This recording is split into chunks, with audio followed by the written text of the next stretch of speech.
राष्ट्राचा। नमस्कार, मी सुद्धा संध्याकाळमध्ये आपलं सगळ्यांचे स्वागत। राज्यात राष्ट्रवादी काँग्रेसच्या दोन्ही गटांच्या संभाव्य एकीबाबतच्या चर्चांना पुन्हा एकदा वेग आला। गुरुपौर्णिमेच्या निमित्ताने राष्ट्रवादी काँग्रेसचे आमदार दिलीप वळसे पाटील यांनी ज्येष्ठ नेते शरद पवार यांची भेट घेतली। या भेटीनंतर राज्याच्या राजकीय वर्तुळात विविध तर्कवितर्कांना उधाण आलंय। आजची भेट ही कुठल्याही प्रकारे राजकीय भेट नव्हती। रयत शिक्षण संस्थेच्या संदर्भात काही प्रश्नांच्या चर्चेसाठी पूर्वनियोजित बैठक होती। या बैठकीला रयत शिक्षण संस्थेचे chairman Chandrakant Dalvi, vice chairman Bhagirath Shinde, managing काउन्सिलचे सदस्य रामशेठ ठाकूर, विश्वजित कदम आणि मी असं आम्ही उपस्थित होतो। आणि गुरुपौर्णिमा पण आहे। आदरणीय पवार साहेबांना फुलं देऊन त्यांचे दर्शन घेऊन आशीर्वाद सुद्धा घेतले आणि विशेषतः रयत शिक्षण संस्थेच्या प्रश्नाच्या संदर्भात चर्चा झाली। कुठलीही राजकीय चर्चा झाली नाही आणि होण्याचा काही प्रश्न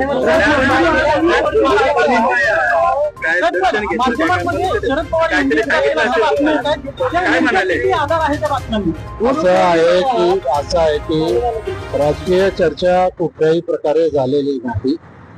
त्यामुळं कुठल्याही राजकीय प्रश्नांना उत्तर देण्याचा मला कुठलाही अधिकार नाही। गुरुमंत्र काही नसतो, काम करत राहा, लोकांसाठी काम करा, चांगलं काम करा, हाच त्यांचा नेहमीचा मंत्र आहे।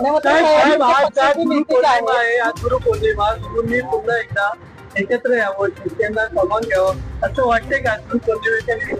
असं आहे की विवाद एखाद्या विषयाला फाटे फोडायचं कारण काही नाही।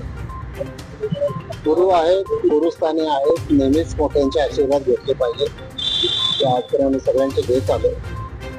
आता जसे मी पवार साहेबांचे आता आशीर्वाद घेतले तसं आता इथून भारताच्या माजी राष्ट्रपती प्रतिभाताई पाटील त्यांचा आशीर्वाद घ्यायला मी चाललो। मला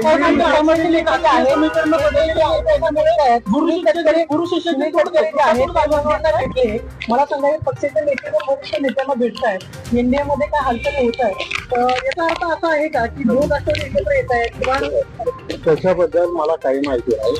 आमच्या पक्षाचे जे प्रमुख नेते आहेत ते याच्या बाबतीत आपल्याशी काय माहिती पाहायला भेटेल। असं आहे की कोणी कुठेही जरी राजकीय दृष्ट्या असलं तरी शेवटी राजकीय कार्यक्रम हा वेगळा असतो आणि वैयक्तिक संबंध हे वेगळे असतात। त्यामुळे तुमच्या सगळ्या प्रश्नांची मी उत्तरं दिली। ताज्या आणि महत्त्वपूर्ण बातम्या पाहण्यासाठी आजच आमच्या संध्या लाईव्ह न्यूज चॅनलला YouTube वर सबस्क्राईब करा आणि बेल आयकॉन प्रेस करा।